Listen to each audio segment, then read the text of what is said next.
12 రోజుల్లో ప్రతిరోజు కూడా సాయంత్రం పూట ముత్తైదులందరూ కూడా కూర్చొని కుంకుమ పూజ చేస్తారు. ఈ కుంకుమ పూజ చేసిన కుంకుమని అమ్మవారి శ్రీచక్రం మీద వేయటం వల్ల అమ్మవారు అత్యంత శక్తివంతంగా తయారవుతారని ఇలా చేపిస్తారనమాట. అలాగే అమ్మవారికి ఇష్టమైన అలంకారము, నృత్యము, నాట్యము, ఇలా వివిధ రకాలైన అభిషేకాలు, ఇలా అమ్మవారిని ప్రసన్నం చేసుకోవటానికి ఈ విధంగా అమ్మవారిని ఈ నవరాత్రుల్లో పూజిస్తారు, సేవిస్తారు.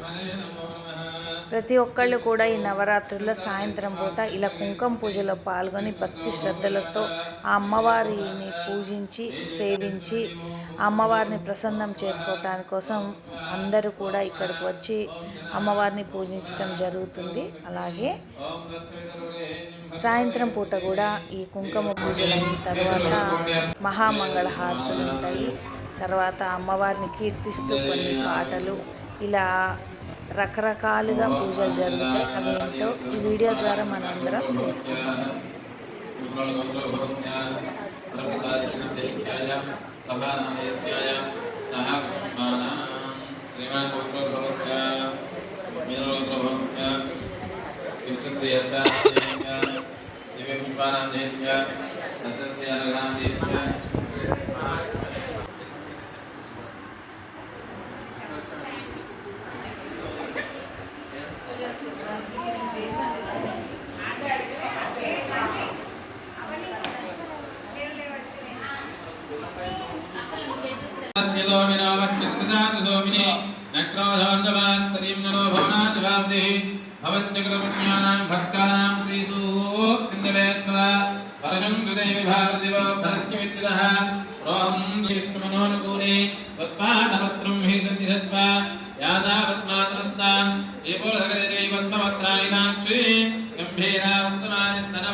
लक्ष्मी क्षीरसमुद्राद्यां श्रीरङ्गनामीश्वरीं दासीभूतसमस्तदेवता लोकैकदीपाङ्कुरा श्रीमन्मन्दकटाक्षराभ्यो ब्रह्मेन्द्रगङ्गाधरा त्वां त्रैलोक्यगुणप्रियं सरुधामुन्दे मुकुन्दप्रिया शुद्धलक्ष्मीमोक्षलक्ष्मी शरण्ये त्र्यम्बके देवी नारायणी नमोऽस्तुते महादेवी च विद्महे विष्णुपत्नी च धीमहि लक्ष्मी महादेवी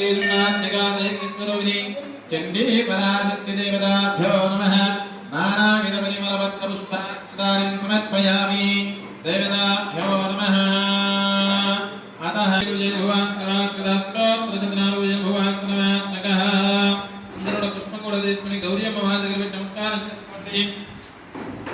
దేవతాభ్యో నమః శ్రీ మహాకాళి మహాలక్ష్మి మహాసరస్వతి త్రిగుణాత్మికా శక్తి స్వరూపిణి देवताभ्यो नमः देवता संपूर्णतः कृपाकटाक्ष प्रसादसिद्धिरस्तु प्रसादसिद्ध्यर्थेन श्रीवित्ते व्रजदेस्तदि अष्टोत्तर कुंकुमात्तर पूजनेन भगवान् सर्वात्मकः అంటే లైట్స్ బంద్ అవుతాయి. క్యాప్ ఎదురా క్యాప్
పనిచేయట్లేదు ఏంటో మరి.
చట్నీ శ్రీకాంత్.